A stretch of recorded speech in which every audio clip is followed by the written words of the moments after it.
So last time in the anime, we saw that the demons from another game had arrived near Mynoghra to attack it instead. Realizing the severity of the situation, Takuto created a foolproof plan to repel the attacks. He immediately put all the troops on standby and even granted all of the mana reserves to Isla so she could protect everyone. With that advantage, Isla was confident of her win. Yet Takuto warned her that those demons were from an RPG game which carried hidden ultimate skills. Hearing this, the twins grew worried about their mother, but Isla promised she would always return to them. With that, Isla went to the battlefield and instantly defeated the enemy troops. Later she also fought Flamus, one of the demon generals, and killed him. But just as she struck him down, the RPG mechanics kicked in and Flamus summoned Isla's daughters onto the battlefield. So now, as the story continues, everyone was confused and Takuto tried to contact them. But the communication was being jammed and the chat got disconnected. Takuto grew worried while Isla told Larvae to protect the twins, but for some reason they ran off. Isla desperately cried out for help, calling for Brain Eater or Takuto or anyone. But no one answered her, so she took her daughters and tried to fly away from the place as fast as possible, but she ended up exactly where she started. Things were getting worse and unfortunately Flamus was still alive. Isla tried to finish him off again but failed. It turned out he was already dead, and this entire scenario was the RPG mechanic that Takuto had warned her about. Takuto remembered that after defeating Flamus the fight didn't truly end. Isla tried to comfort her daughters, telling them that nothing will happen to them, but suddenly she began losing control over her body. Flamus had used this move countless times before. And now the twins were being pulled closer to him against their will. Their bodies moved on their own and Isla tried to stop them, but she couldn't fight against this scripted event. Takuto recalled that after defeating Flamus the hero would automatically approach him, and that was exactly what was happening here. Isla forced herself to her very limits of her existence to save her daughters. Hearing their frightened voices, she assured them again nothing bad would happen and pushed herself to defy the script, but just as she did, Flamus began speaking to a higher being. To the one who had manipulated both the demons and the demon lord into doing his bidding, it became clear that this being was a player just like Takuto, but none of it mattered to Flamus anymore. Before leaving, he swore to leave behind an eternal scar. Watching Isla struggle when the blast struck was heartbreaking. Then suddenly the story shifted to the past, when the twins had found a good spot from where they could see the whole kingdom. They remembered how Takuto once said that this kingdom belonged to everyone. Seeing the beautiful view from that place left them in awe. The moon was bright in the sky and it made Korea remember about Takuto's words.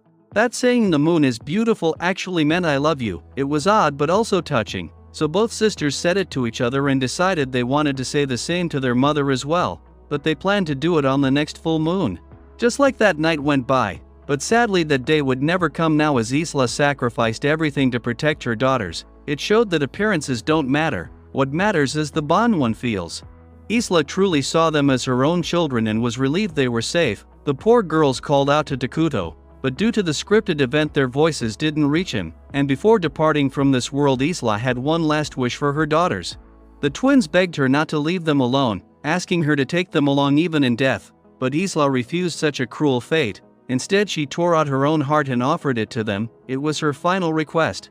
To consume it and inherit her title as hero. She then used her skills to pass down her abilities to the twins. Meanwhile, Atu was making her way toward the Demon Lord's domain to destroy it, but the orcs just kept swarming non-stop. There, Atu suddenly felt Isla's presence vanishing and Elder Molter told everyone to get down.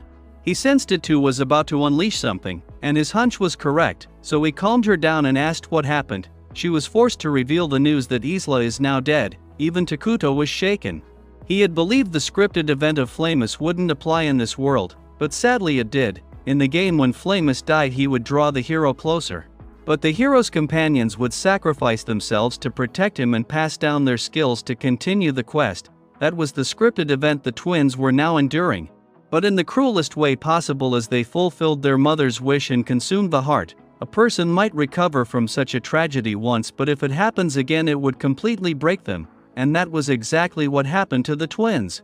Afterward, Takuto finally managed to contact Atu and told her how Isla had died. Atu wanted to return immediately, but Takuto stopped her. When Isla died, she had given her skills and her title to the twins. And now they were heading south for revenge on their own. Takuto couldn't bring himself to give them orders in that state, so he asked Atu to bring them back. Atu argued that Takuto's safety came first, but he ordered her to obey. Trusting his decision, she pressed forward. Meanwhile, Takuto was being bombarded with calls from Gia and Emil, but he told them to wait until he gave an official order. Isla's death had truly changed him. More importantly, the twins reached the southern region. There, Maria confronted one of the demon generals right away. She now believed she didn't deserve to be loved, and Kuria felt the same. She then went to face another demon general. Both generals tried to capture the sisters, but the girls turned the tables instantly. Kuria melted the demon army and none of the generals' attacks could harm her. In the end, she met a gruesome death.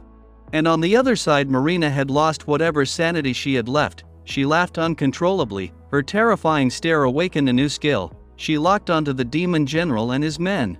And with a single bite into the air, her targets were being devoured. Both sisters destroyed the strongest general of the Dawn Lord's army. And that was how the new threat of the Elfuel sisters was born into this world.